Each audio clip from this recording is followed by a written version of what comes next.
Sorry about the technical difficulties. We should be on in a second with Nathan and Mirre.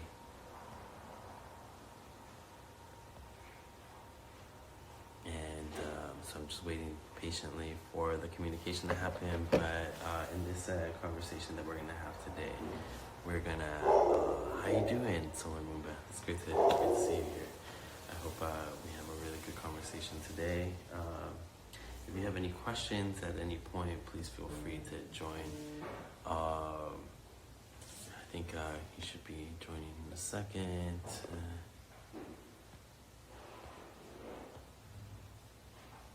Let's see. Apologize for these technical things. I'm gonna pour myself some tea. And hopefully just gonna last us this length of everything here.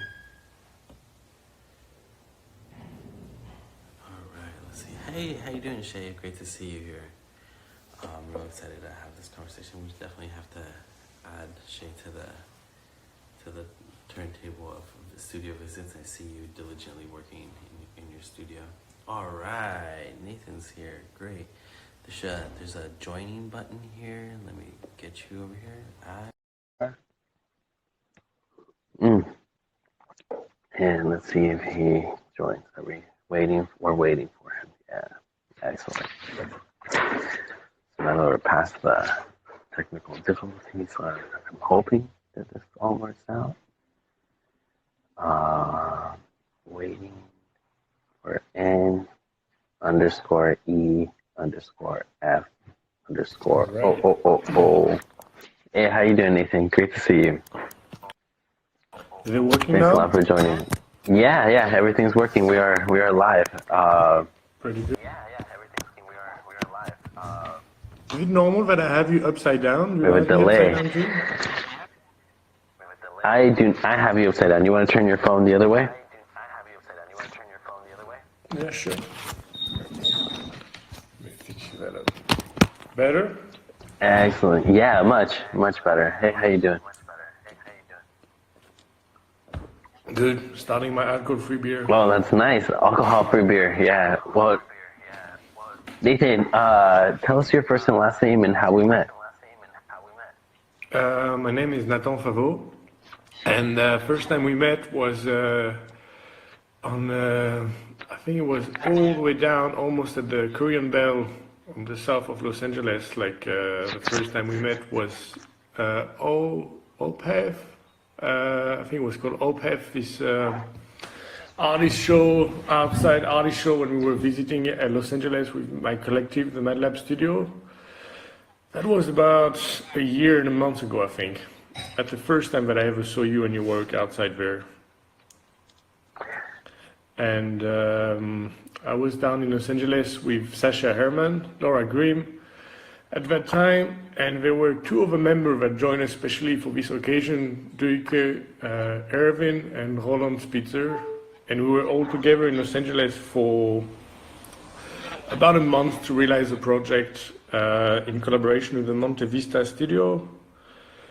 And we had a show together in the Torrance Art Museum, first collab that we participated into. Like, that's the first time. And I would say we really got to know each other, you and I, in Berlin, actually, a bit after that. When you went to Berlin to realize, like, the Region project of this collab that was organized a year before, and you went to Berlin to realize the work, and you happened to be in a gallery right next to us, where we were being sent to represent Monte Vista from Rotterdam to Berlin. And that's where we really got to know each other. And then I went to Rotterdam to work with you guys at Mad Lab, right? Yeah, I think we literally destroy your plans of holiday.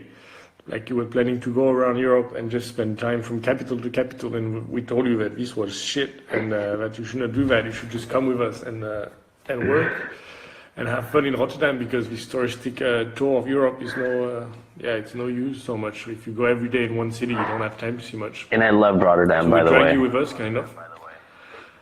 Which I think was a good idea, except for one, my bike, but for the rest, it was a good idea. Yeah, I definitely destroyed one of your wheels. Well, thanks a we lot can for. agree on that. We can definitely agree on that. Well, thanks a lot for joining Cactus today and for opening up your studio. Where are you? Well, right now I'm actually, it's really a temporary studio place where I'm into. Like, I got locked down into the house of my family-in-law in France when this coronavirus thing started for us. I was just helping my parents-in-law to move into a new house they bought in the south of France. It's a tiny village. It's called, a tiny town, I would say. It's called Lunas. I think about 600 people live here normally. Now it's pretty empty. I haven't seen much people every day except the bakery lady and the post lady as well. They pass sometimes every 2 days. And I've been locked down here for 6 weeks now, almost. And then actually my girlfriend, who was blocked in Colombia, managed to join us here. We did like a kind of safety emergency fly back, and she managed to arrive here, and we've been locked down together here for a month at her parents' place. So the house was empty as we arrived. We filled it up with boxes, emptied the box properly of their stuff, and we set up this room around me right now where my girlfriend and I are kind of using as a studio, which for me is basically just a table, a desk with a computer and a Wacom tablet on which I can work on my Photoshop. Could you show us around? Most of the time. Could you show us your workstation? Sure. So this right here is my computer. You can see it's really nice. It's a really last technology MacBook that I have. And the only thing I have really for myself right here is this baby here, this old tablet. That's what makes my life way easier every day. Only thing I can work with is that mostly on this tiny desktop with a nice view on the outside. Wow. That's what I face all day long in the studio. And around me there is really the space user, is this charming lady down there, which is Mirre, that you will know more about later. We will definitely. And that's what she's been working on lately. So she took it off this frame on which it was getting prepared. She will tell you more about it later. And it's been taken off, and now it's on the ground, ready to be, step ahead for the project she's working on. So that's what the room looked like. It's actually just a white space that have been rebuilt with a floor elevation on the ground compared to the real stuff. So you enter down there by this double door. And here you have a really funny thing in the wall. You can just go there, and there is a wall to nowhere. It's like look like a war hiding spot that is ready to be used in there. I can show you in there. It's a little light. That's what it is. Just a sink. Oh, so it's just a closet. It's a wire closet. Yeah, could create a closet. You could hide someone if things get tougher. Jeez. And that's about it. That's the studio place we have. I could show you around the house a bit more if you want later. But that's about the working space I have for myself. Cool, man. So let me ask you. When I met you, you had I think I've seen a variety of different things that you've made, photo and video. But could you maybe describe what aspects of your studio practice are compelling to you, and how that's formed your way of making? Well, as I would say, traditionally, my studio won't look so much more experimental in terms of volume, because I'm not. If there's one thing that I'm not, is maybe a creator of volume, in space, except through installation of video and photography. So my studio practice is mostly based on working on old photo archives, either recollected or that I made myself using analog photography, mostly in large format, that I like to deform, recolor when it's black and white, adapt kind of distorted reality sort of process. And sometimes I do the same thing based on video, capturing footage, documentary, recreating stories around it, even playing a role on the stage while the video is playing on the back, performing myself or with others in the past. But I would say it's been the last 4 years have been mostly around these two medium. Like in the past, I had experience with glass blowing, more performance, more creation of volumes, but lately it's really closed down towards these two medium, which are video and photography, and trying to relearn how to use them, mix them together, combine them, and every project kind of brings a new thing. I would say the past year I've been really busy on two main things. One of them is setting up a sort of frame describing like 5 characters that I've created for I think 8 years now. I've been working on them. They're kind of like 5 identities extracted from my own life that I play around with. And I play them myself, and I've been shooting myself playing this character in different places of the city of Rotterdam, in the harbor mostly, that I really appreciate. Do you have blankness, and it's really references so that we can see on your computer? Sure, I have some image of them. So the first picture I will show you now on the computer is one that I've been shooting in the basement of my house. So when I'm in Rotterdam, I live in what is called like a anti-squatting place where you've been. So it's a big house, so it used to be a school before. And because of that, it has a huge and old, creepy basement, which is a pretty nice place to have fun, to make pictures. Can you talk a little bit more about your housing situation? Because it's really interesting.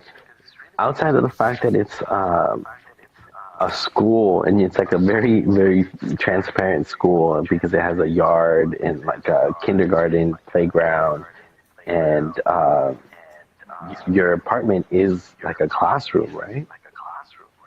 Yeah, we all have a classroom.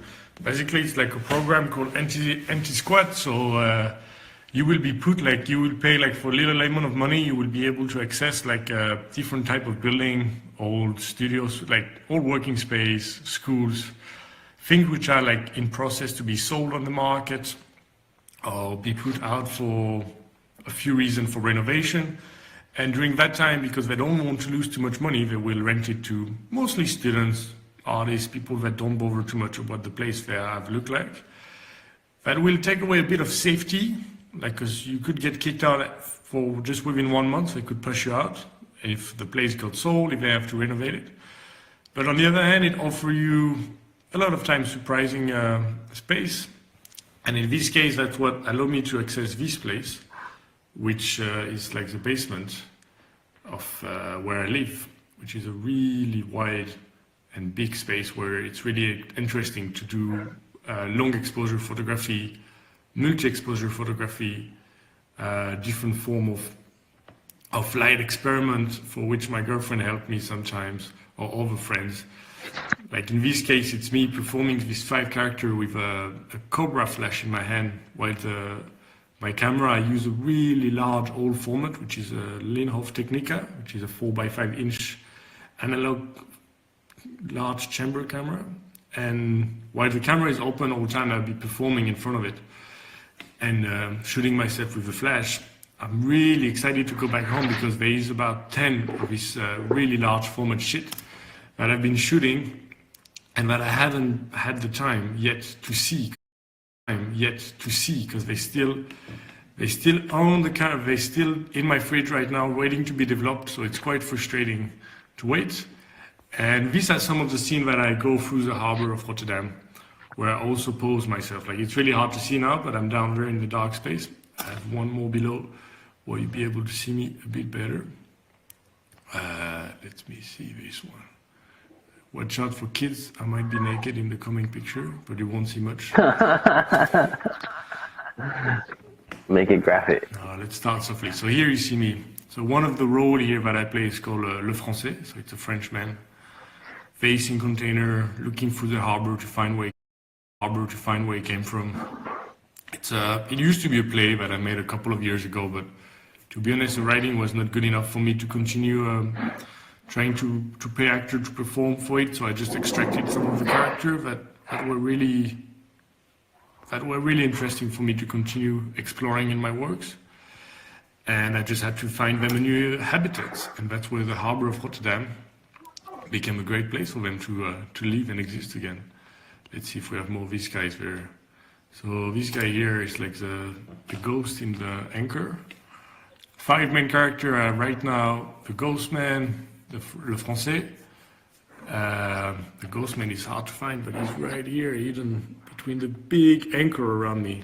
So this is like a study of like self-reflection with you as the subject. Yeah. I won't deny that. I'm quite an egocentric person, and I like to be at the center of a lot of my project, like deconstruction of my life through characters, through different roles that I feel I played in my life for different reasons. This is the one where I'm. What type of? What you see around me is like, so I go around the harbor first, like it's all a tiny bit came through like street art. I did a tiny bit of graffiti. Oh, this was a bit too big for him. I did a tiny bit of graffiti in the past, and it allowed me to explore Rotterdam Harbor and discover a lot of area which are really untouched and quite wild at the moment.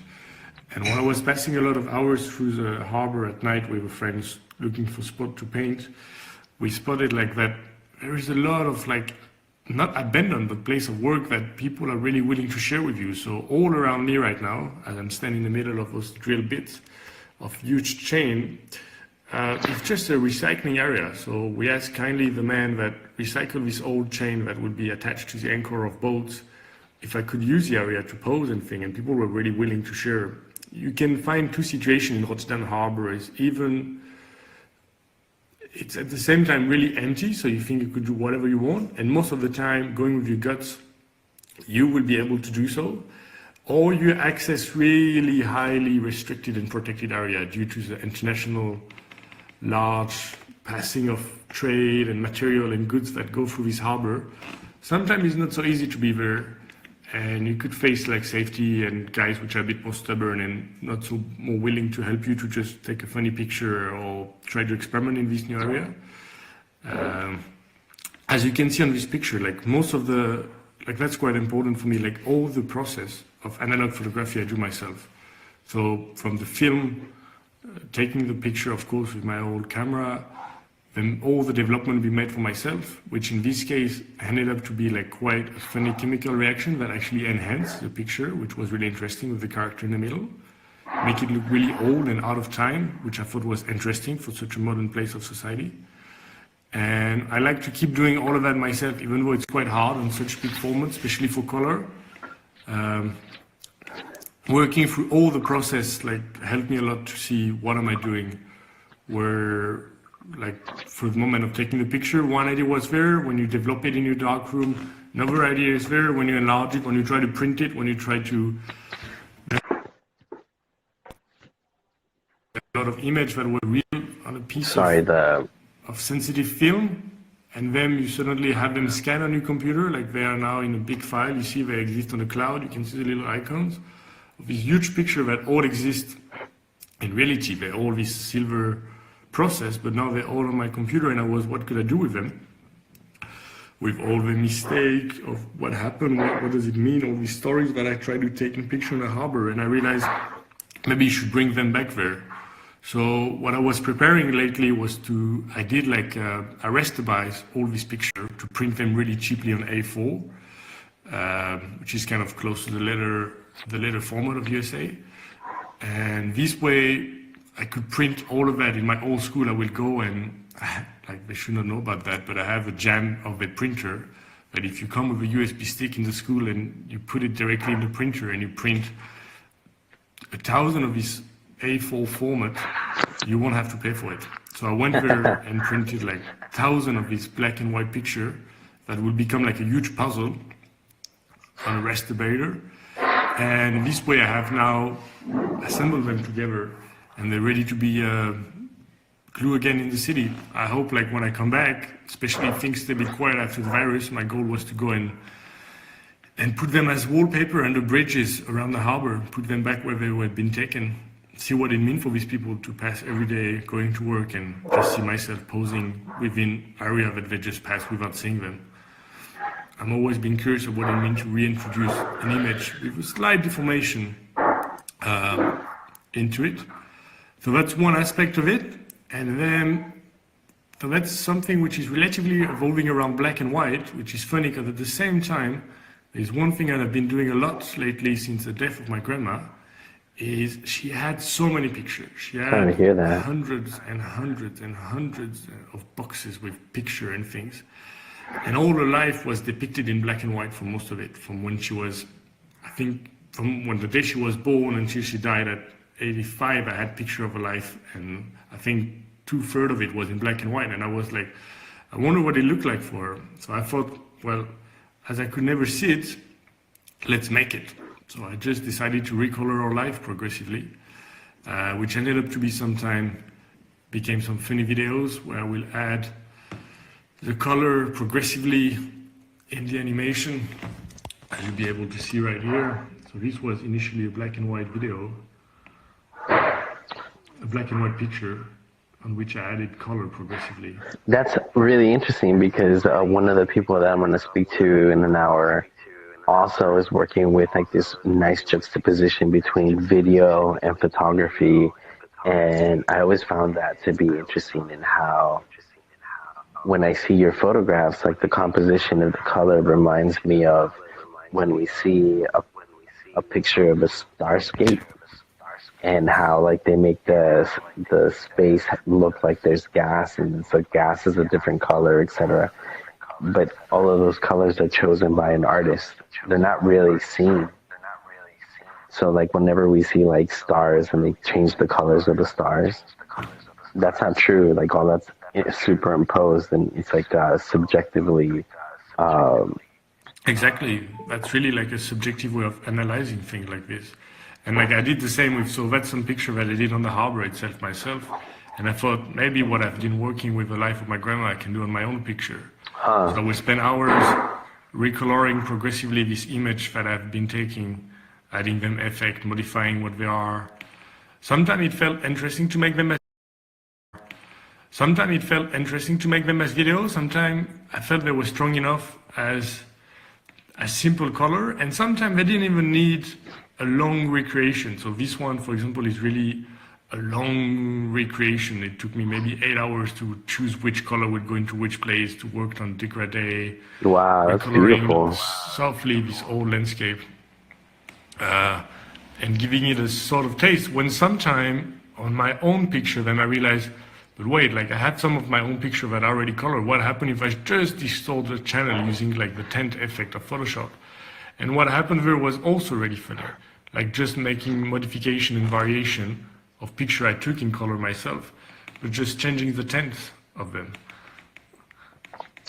I really like that function too. I was never really strong at being able to create masks and separate the layers and stuff like that. That would always become really difficult for me. But one of the things that I wanted to ask you is, like you said you were spending 8 hours. Does that mean that you were saving the file multiple times under different color schemes? Yeah, I don't really know. It's really like I think in a way this reconnect me also to this passion that I had as a kid. Like the first medium I ever used was photography. So, you know, this moment, like for me, I remember this moment being in the basement of my parents, being allowed to build my first homemade darkroom and spending hours repeating like movements of development. This kind of thing you forget time exists, especially now during like this I did like over since I've been in this house. So that's about 9 hours of work. And during this time of confinement, like and quarantine, like this is kind of idyllic. You lose yourself into the picture. You had effect, you had shadows, and you never know when to stop. Like it's just and sometime at some point you're like, yeah, I'm done right here. Like, let's go to the next one. And then, for example, today before you call me, I started something completely different. So I continued decoloring and starting a new process along old picture of my grandma life that was taking around the high Alps of the Mont Blanc. And that's some really weird picture that you think What she's a is bit of that? a KKK, but it's actually just a religious walk in a village that they will do every year. Some guys that dress up with this white stuff, some have black one, some have red one. And I was like, what a weird stuff. If you take it out of the context, this could be so so strange. Like nobody would know it's just a Christian tradition in this village. They walk up the mountain once a year for the saint of the village. They would walk up, and I was okay. Like so, what happened if what I was doing now all day is I went through all the picture and I started a collection of like extracted different character from a picture that like this guy for me looked like the exact French perv of the 80s, but he was one of the best friends, really sweet guys. But he had a lot of weird picture of him like that is looked completely strange and like his facial And these are pictures from your grandmother?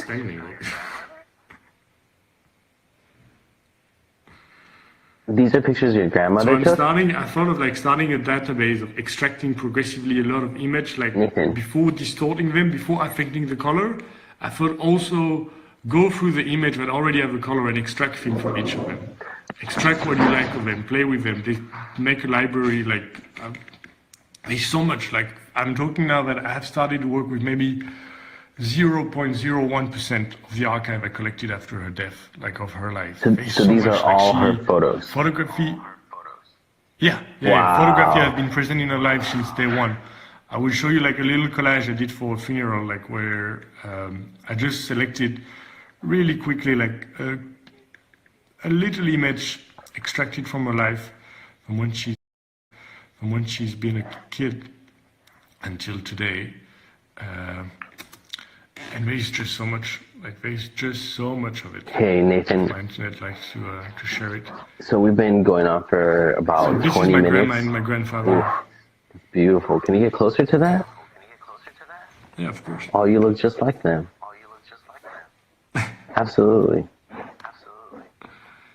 And so that's her as a child on the mountain. I have all her life, like step by step. From day one, I have picture from the day she was born until she died. But like, of course, like this is when she is herself in the center of the image from a young age until really old. But I have all around that, all the point of view of her around and in relation to the rest of where she went. This is really nice because you're like connecting to a past through a frozen image, a frozen memory, and you're able to like see this memory that somebody took of your grandmother. It also brings up into consideration like who it is that took the picture. So like the person that took all these photographs of your grandmother must have had such a admiration for her, you know? Yeah, and I think like, I mean, the funny thing is like all over the life it's not the same. So when she's really young, it's her dad. Then it progressively, like that's her as a really young girl. That's adorable. Like when she was really young, it's her dad, and then it's moved to be one of her best friend that will really like to have a passion for photography. And my grandfather was a tailor, so in the weekend he will have all the thing that he had designed and finished to be sold by Monday, or just adjusted new suits and things ready to be sold, and all the dresses. So she was allowed to use them in the weekend before they were sold on Monday. So then they will take picture of it on the weekend before all these dresses and clothes will be sold with her and my grandfather, because they live right above my grandparents. So I had all this stuff, and there's so much of her life. So all these clothes you see them right now, these really fancy clothes, they probably were not there. They could just wear them the Sunday before they were sold. What a wonderful thing to connect with your ancestors with. Yeah, and it's just like, you know, I felt like I was really close to Ori. Like, so that's my dad, right there. That's my dad here. You have the same eyebrows. Absolutely. Let me see your face. 100%. He still had hair. Like he lost his hair like a tiny bit after me, but not so much more. Like, and I mean, I have the thing is like the file goes like I cannot explain why, but the file goes in each direction because I have more archive on my grandma, but I can also go through my grandfather time in the army. That's I have crazy. all the picture on his level, but somehow maybe it's just the close relation I had with her or whatever. I was attracted to continue working on her life. And as she died, and as I saw this quantity, like, you know, as a family, it's hard. Someone passed away. I can imagine how people go through that at that time. And you open a wardrobe, a closet, and it's like, oh my God, there's 100 boxes with picture in there. What do I do with that? And then you realize, like, someone that all their life marked in picture, kept so many things that meant so much to them, and I'm like, oh shit, I'm doing the same. You know, I spend my day taking picture of myself and try to make a matter out of it. Because I'm an artist, I'm supposed to make sense out of all that stuff. And why does my picture I take every day should make more sense than her picture the day of her wedding here or anything? And I saw all of that, and I know she died, and she was such a good person, and I was like, I have to use that. One day, like, I don't say that it might take all my life to dig through it, like, there's so much. But I need to do something, like, to say the story, like, to say my own story through her story. Why her? Why not, like, another member of my family? I don't know. Maybe just what we shared together, growing up and be really close to one another. But it's, I think it's like for the first time that I could really use someone else's media, like that I'm always used to be so attached, as I said before, to take all of it from my own, like from the beginning to the end of the picture, developing all, and suddenly I could access so much from someone else, but it felt like something I could use. I was allowed to go and dig into it. I didn't feel like pushed away from it. So let me ask you, so there are two questions. The first one, which is a really quick question. Most of those photos from your grandmother's archive, they're throughout Europe or mainly in France? Sorry, I don't hear you. Like, did you sound at the maximum? I don't hear you. Sorry. Can you hear me now? No, it's still like, I don't know, it's a bit low somehow. Let me see if I can fix that. Because my phone is at full volume. Am I not speaking loud enough, or can you hear me now? Well, I can always hear you, but like I have to be really careful. If like a car passes in front of the house at the same time. Can you hear me moment, now? Hear you, so, like, is this better?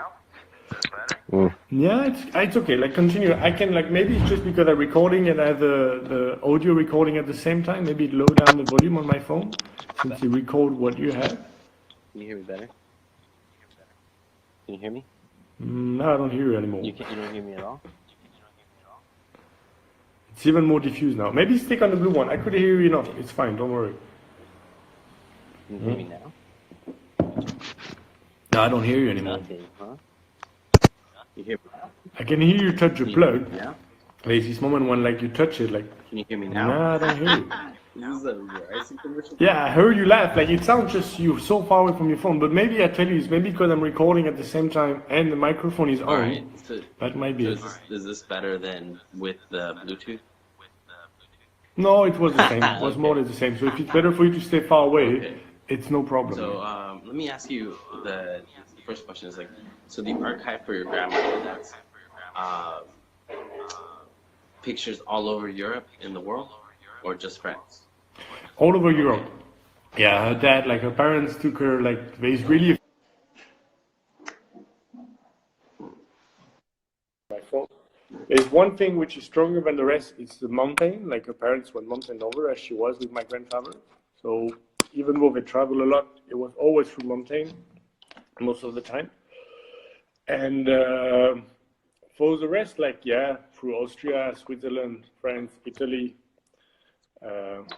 quite a lot. My last question, this is my last question, so that we can share the time. Now that we're all in quarantine because of COVID, how are you dealing with that adjustment in your studio? It's really hard. Like it's like I tell you, like it's really hard. Like there's one day, like this morning, we both wake up. I can say the same probably after. We both wake up with not the feeling stepping a foot into it. We're both like, yesterday there was big broadcast on Westworld last night. There was Skinny. Like spend my day watching some silly Netflix or TV show I'm not in the mood. And then somehow, like I don't know why, we got dragged into it, and I got motivated to work, starting this collection of photography, but suddenly I felt really weak and I had to go to late. I was just back all day on my computer watching nothing. And well, I'm really looking forward to be back home. Like, I don't say that it was bad to digest some project, to get some distance from them, but I'm done with that. Like I need more material. I need to, like someday, like even though I'm not so much like, I was mostly centered now on my big project, I still have someone that I would not say, would not call that like my really artwork, but I need some time to change medium just to relax my brain. and I could not just right now grab, like, I have 2 or 3 of those canvases that I just like to go and paint on some days, just to empty my brain. I won't even call them art. I don't know if I will call, like, if I will ever dare to sell them, but it's just something that I need to take a break of sometime, and I will go towards that. Or even the art piece that you left in the studio, you know, when I need to freshen my brain, I go and make some new collage again. And I need to have diversity. I'm someone who needs to be able to change projects, to make them work better, progress and stuff. And being stuck here with only one thing in mind and one little computer screen to look at, it's too much. Like, I hear you with the frustration. Absolutely. I think that these studio visits have really done a big boost to my own morale, because it gets me out of my spot. It makes me work with other artists. It creates a bridge in a community, and it's been positive. But at the same time, it's like I can't avoid the realities when I go outside. You know, it's pretty wild. yeah. I mean, for me, like, once again, like, I'm so, like, I feel so bad sometimes to complain being locked down here when I'm actually locked down in paradise for most of people. You know, nothing around me, there's nature. I can take a bike ride, go up a hill when I really want to clear my mind off. So I'm far to be, like, unlucky right now, but I'm not in my house at the same time. I'm in someone else's house that is not yet completely set up as their house, so I'm sort of nowhere.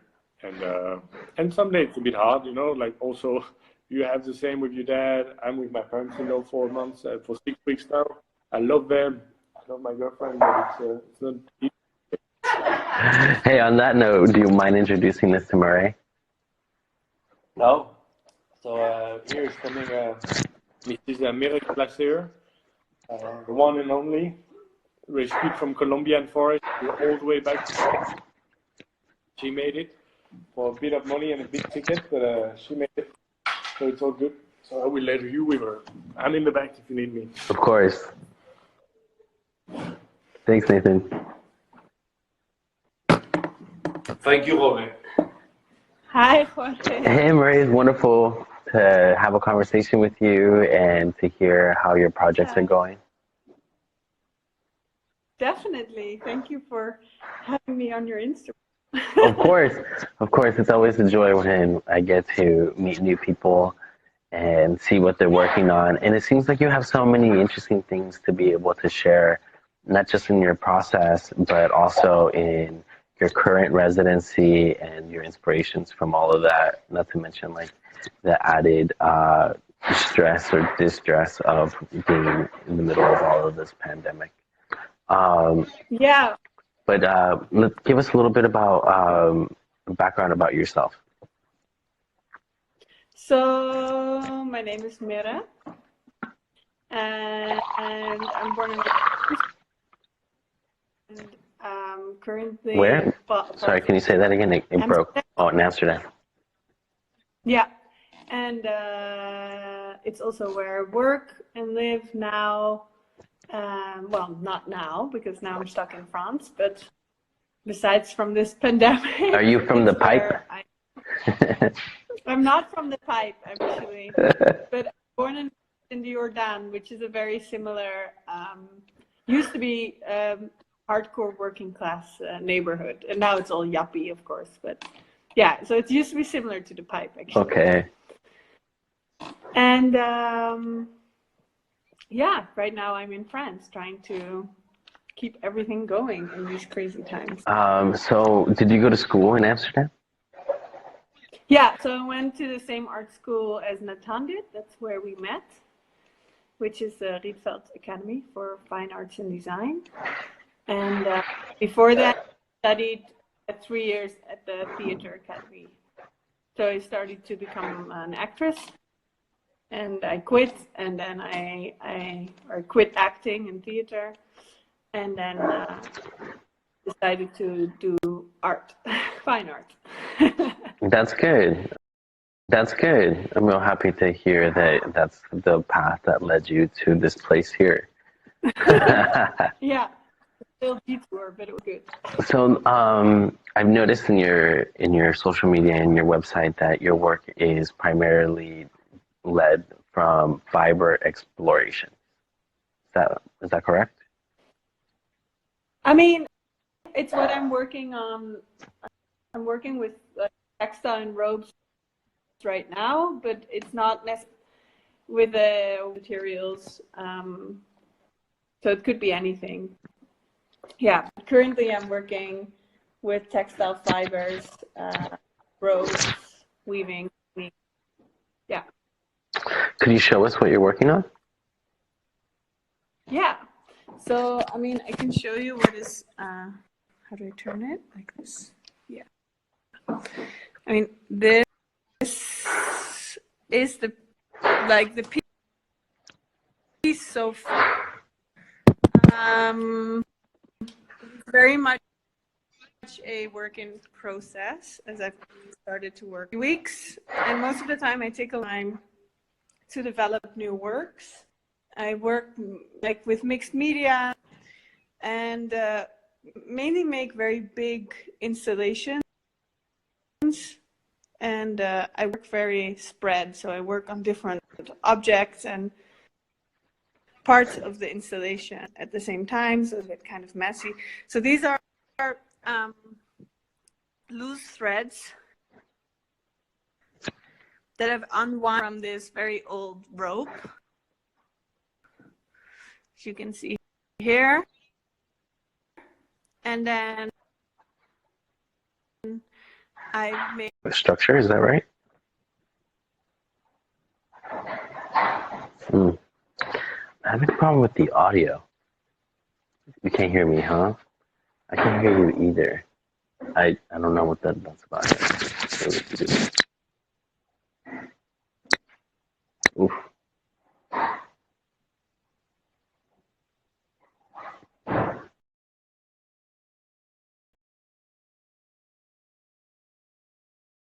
Oh, can you hear me now? No, you can't hear me.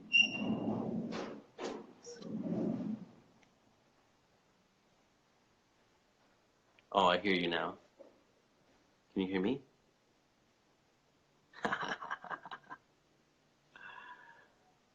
Technical difficulties. You know?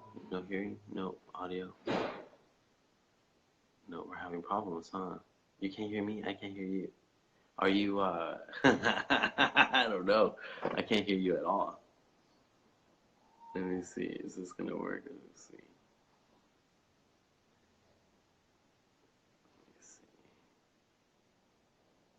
Hello, hello, hello, hello, hello, hello. Let me see. Is this gonna work? Oh, okay, so I can hear you. I can hear our audio, but I can't hear your audio. Hello, hello, hello, hello, hello. Let me see. Is this gonna work?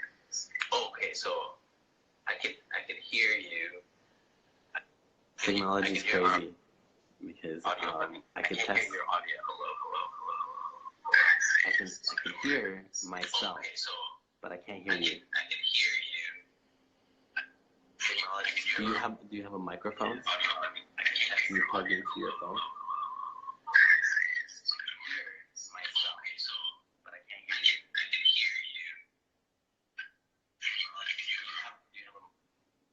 It's crazy.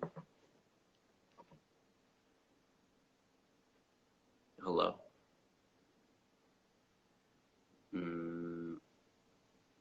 And we can just do this again. I'll call you right back. Or let's just call again. All right, so thank you for tuning in. We're just going to do this one more time.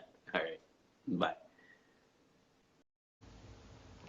All right, so if you tuned in earlier to see Nathan's presentation of his work and the archive of his grandmother's work and how he's working with that to create this narrative between photography and video, we're gonna try to continue the conversation that we had with Mirre right now. Let's see, let's make sure that this works. Here we are. We're gonna get to how you doing, Monique? It's so nice to see you here. And so we're waiting to connect, and then we're gonna continue this wonderful tour of Mirre and her work as it gets explained. Hopefully we don't have any more audio problems. but since this is a long distance convo, it's gonna have some issues. But in the meantime, I've been working on some stuff here in the studio, and maybe I'll show that later. I'm not really sure if I'm ready for it, but we're waiting to connect, and it seems like it's, I think, kind of silly. What is going on here? This. All right. Let's see. Ugh, technology. I just don't know what to do with technology sometimes. Like, I really love it, and I really kind of hate it because it always gets real finicky, and I don't know how to deal with that. But that's okay. You know, it's just part of the deal. Hopefully this. Let's see whether we can make this happen. Is this gonna work? Did it work? Who's on here? Who's gonna be able to get on?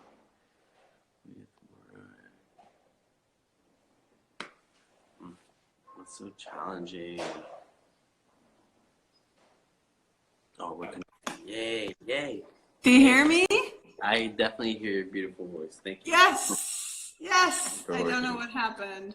Fucking technology, eh? I was just talking about that for 4 minutes about how frustrating it is. Yeah. I mean, up until what point did you hear me? You were about to show us like some studies after showing us the work that you had, like, and I had just asked you whether, like, I was just describing that that's like a piece of rope that has been broken down and reconfigured. Yeah. So that it has like a more net-like structure. Yeah. So these are the fibers of the rope, and these are the wax that is fixing it together, the woven part.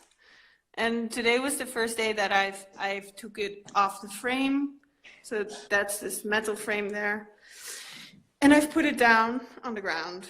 And I don't know, I just tried to do like one move or one addition to it every day, and then let it sit for a while, see how I like it, if I like it. These are some material tryouts that I've made. So these are some wax casts of the rope. So I made a mold out of the clay and then poured some wax. Same here with the... Is that like a clay mold and then wax poured? Yeah, so I just pressed the robe in the clay. Oh, and then poured the that wax. came out really nice. I mean, yeah, this is not the actual mold. So this was one that I put the clay like around the robe all the way. But for example, for this one was the mold for this, just like kind of texture research. And this one here is so this is actually the fibers of a leaf, and they are used traditionally to make fabrics, and they're connected. So this is actually the thorn of the leaf, and the fibers are connected to the thorn, and therefore you can directly use it as a needle and like stitch up fabrics. So I was originally still supposed to be in Colombia now, part of the residency program of Flora in Bogota. And we were on a program that is a lot about nature and society and how do we relate to our surroundings, which are also big topics within my work. And No, I was just saying thanks to Dave because and so we were going on this 2.5 week trip into the jungle of North Colombia in the Sierra Nevada, and to visit some local inhabitants, some indigenous groups and people, to see their relation to nature and their surrounding, their relation with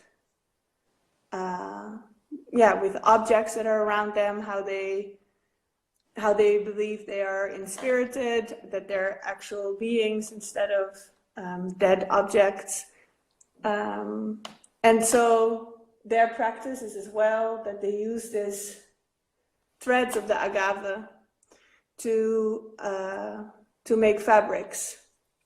And while being in the residency, I mean, of course, it was a great thing, and I love to travel and go places, but over the time, more and more, I've come to be critical about my own position of traveling, and my privilege of doing that. What does it mean that I have the choice to go somewhere, like literally inject myself into this surrounding and enjoy it just for my sheer interest or entertainment or enjoyment. So when we were in this quite robust area where you have all the indigenous people living, I felt there was like a continuous combination of being extremely humble and like enjoying the shit out of myself and out of the people that I was with and my surroundings. And at the same time, I was like, what is the right that I have to be here? What is the imprint of my presence here? These people, they live here with their whole being in a communal way, in a respectful way. They live with nature, with their surroundings. Everything they do has to do about the greater good, about the balance of human and nature, about this coexistence, about being a part of all these little fibers that come together of life, let's say. And who am I, as this white privileged girl from Europe, to just be there for my own? I'm not, like, it was hard to see the relevance for them, except, let's say, for a financial one, that I was there. Whereas the experience that they gave me was a spiritual one. It was one that enriched my practice. So how was this balance? And it felt, both caring and violent at the same time. So I'm starting to work with these elements of care and violence being two parts of the same moment, or that they're present at the same time. And I got I got interested in the process of making these fibers, so these leaves. Could you show us some of those examples again, just so that we can have a reference for? So I was just gonna open these pictures, and then I will get I can open the other picture as well. So here, so actually in the surroundings that I am now in France, there's a lot of agave plants growing as well. So I had the lucky accident of being able to harvest one of these leaves, and they're very big. This is maybe 1.60 meters. And what you do is that you have to shave the leaf of its juice and of its flesh. And when you do that long enough, you will get all this residue. Oh. So this is all the flesh of the leaf that is gone. And then when you do it long enough, let's see, you end up with what I showed you before. So this fibers that are used, and they make fabrics out of this. So the I indigenous really people, they appreciate you make. showing that process, because when you show it like that, it seems almost unbelievable to think that that comes from the Yeah, agave plant. Because yeah, and it's I just had a really like, difficult time putting those two things together. I've just, like this thread, it comes out of the leaf like this. I've just rinsed it with water. There's nothing done to it. But so I was kind of, yeah, I was fascinated by this process of this leaf and how they produce this fabric and the process of making the fibers.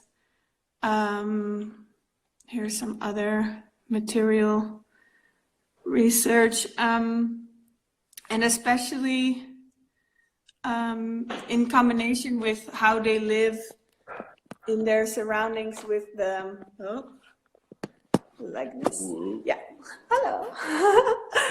Especially how they live in their surroundings where, for example, anything they act upon on nature, or anything they harvest, if they make if they do an action that changes the natural setting, they ask for permission and they have to do a payment.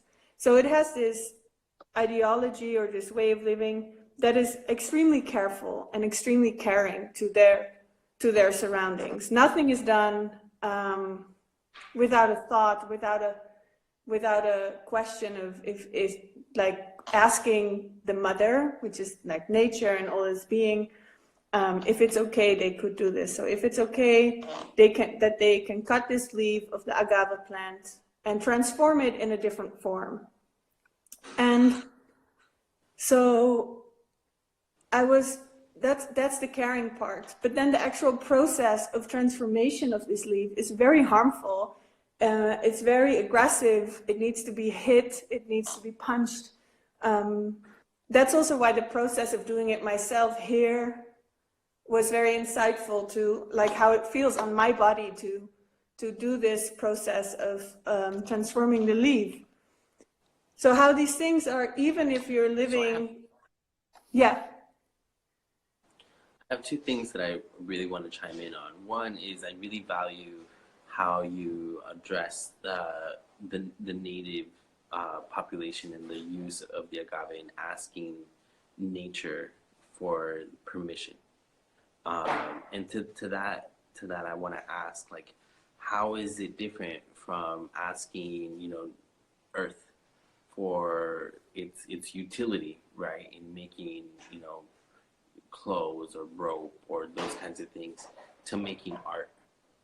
Is there a difference in that request or that permission given, that it's like not utility, but it's more of an aesthetic? Or like there's a difference between like using a material for like making a boat so that you can survive, versus making something that is defined as art and not necessarily utilitarian. Yeah, I mean, I think you can be critical about that as an artist and in your own practice. Like, where do you harvest your material? A lot of times when we were there, I was thinking, oh, what kind of materials would I like to use in my studio?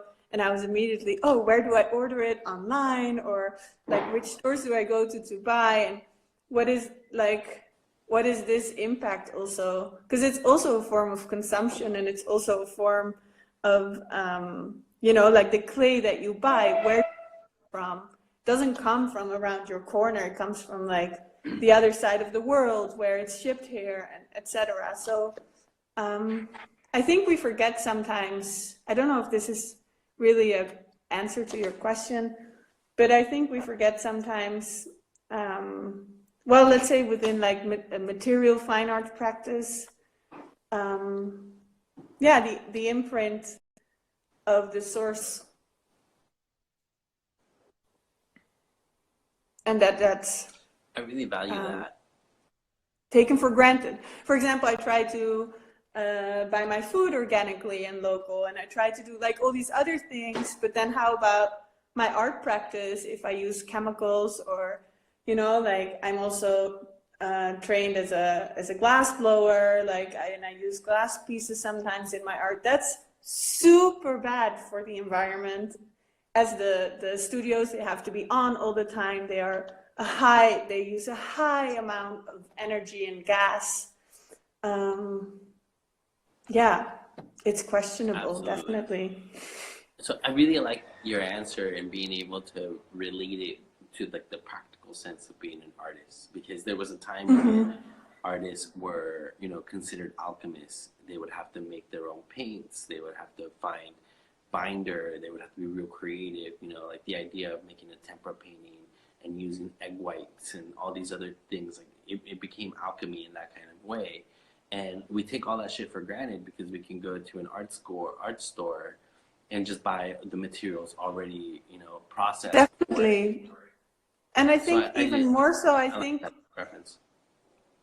think we disqualify this question or this argument as art being something of a higher source, that everything, like everything for the arts.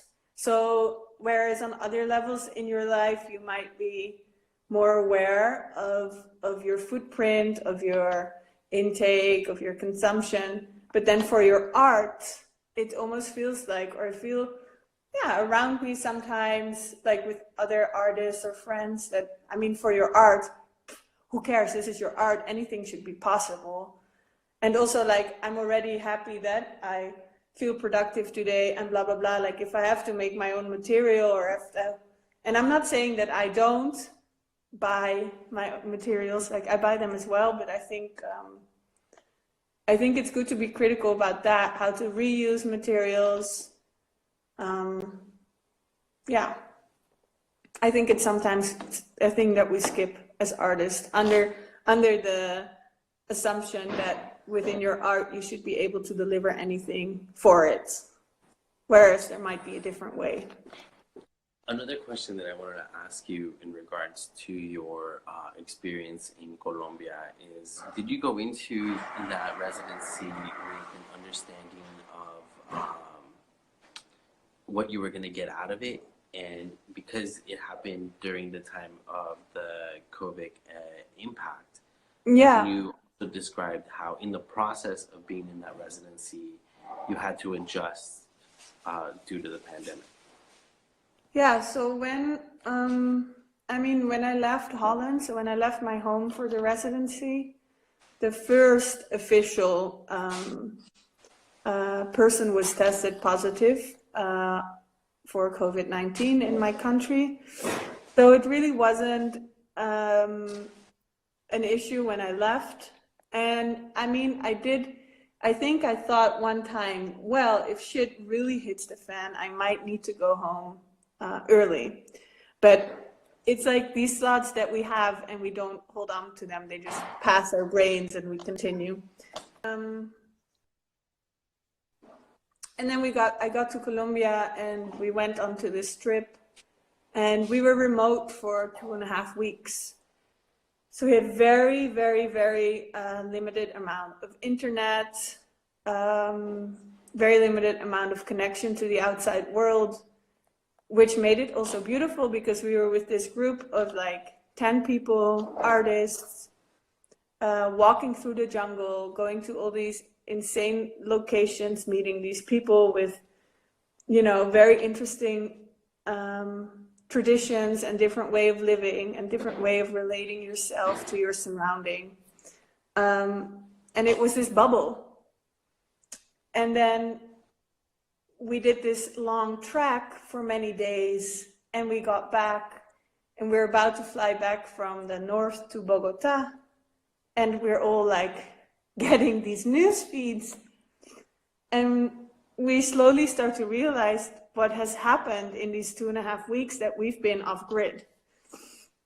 And that was quite an interesting and also very intense moment because we had to switch and make decisions very, very rapidly. So from being in almost this blissful state of trekking, of hiking, of sleeping in the jungle between big trees in the wind, bathing in the river, swimming, to like suddenly needing to snap out of this bubble and needing to make very rational, very rapidly decisions about your own well-being and health that also have big financial repercussions because the tickets are very expensive, well, etc. So how do you make that decision? I mean, that was definitely very intense. Yeah. So basically the residency was cut short. Or, I mean, they told us, like, if you feel you need to go home, we support that, you need to go. So a few of us went home, some stayed behind, and we are now trying to continue the residency by Zoom meetings. So we meet every other day to discuss our projects, we have presentations, we read the same type of texts or things that were interesting to us in our process, and we try to keep this kind of discourse going. But of course it's very different than sitting at a table with hot, sweaty, humid bodies looking into each other's eyes, like feeling the whole situation and all the material and the surrounding around you. So attractive.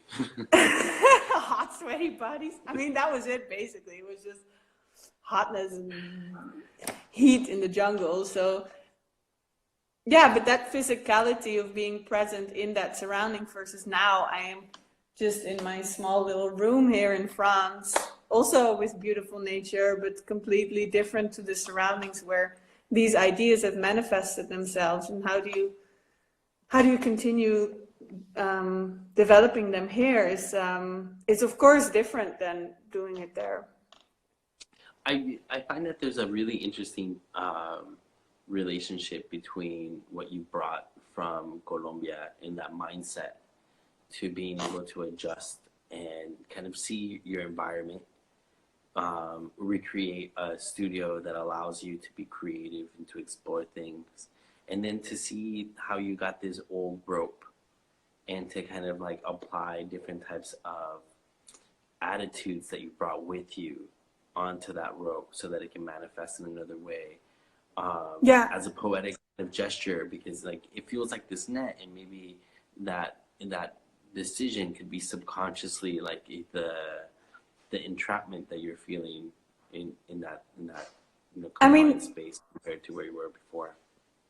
I think there's definitely certain philosophical questions or thoughts that you can link to the act of weaving and of binding fibers together into a structure that holds together. That is applicable to all our situations right now, or to all our needs to maintain this net, or to feel that there is a net that we are all in that is holding together still in this time where everything seems to have come undone, right? So yeah, I think that part, and I mean that's the part that I've been working on now, and we'll see how it develops. I go back and forth a lot about being very sure and about being very unsure about what next steps to take. I work very much with like hands-on with materials, and then there's like days that I only do writing, some reading, maybe I look half an hour at it and I give up, I leave again. And then there's a day where I change everything or I start a new piece. So we'll see. It's very interchangeable in a way. Yeah. Well, I want to thank you for opening up your studio, showing us your practice, sharing your experience as this happens, because that's also really something that I hope other viewers. Yeah, I mean, we're all in it right now. And not feel alone. Yeah, exactly. You know, like I know that I'm dealing with it, and I feel that these studio visits allow me to, have a window into another world and be able to share that with other people, which I feel is like part of this like new like socializing that is really, what we're gonna have to learn to cope with. And I don't have any problem with it. I just need to be smart so I can wash my hands, so that I can, wear a mask, all this Yeah. other stuff. But I'm I mean, I definitely think it's also, it's a period where all, I mean, at least if I talk for myself, and I think many other people, your daily patterns have changed so tremendously that, and especially in a practice such as fine arts, where you yourself are the drive, you're the one bringing yourself to the studio, putting yourself in the surroundings with your materials, with your thoughts, with your questions. And you've gotten used to doing that in a certain way, in a certain rhythm. And now that rhythm has twisted completely and it's completely different. So I don't know, like I'm also reinventing myself in my studio and the way I work, the way I perceive my own productivity, for example. I mean, all of these notions and connotations, I think, are shifting and changing. Yeah, in the world, but also in your personal practice and in your studio times. Or for me, that is the case, at least.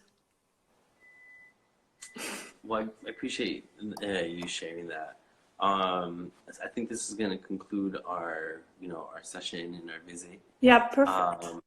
I want to offer you some time to say anything extra or mention. No, I think that was a good a good end.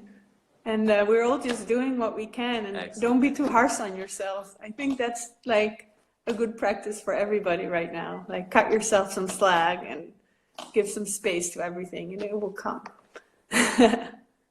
Yeah. Thank you so much for ending on such a beautiful note.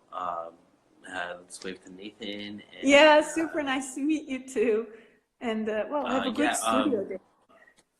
Thanks. Yeah, I've been working on it, but also we're gonna have another studio visit in Cactus in a few minutes. So stay tuned and Perfect. Thanks a lot.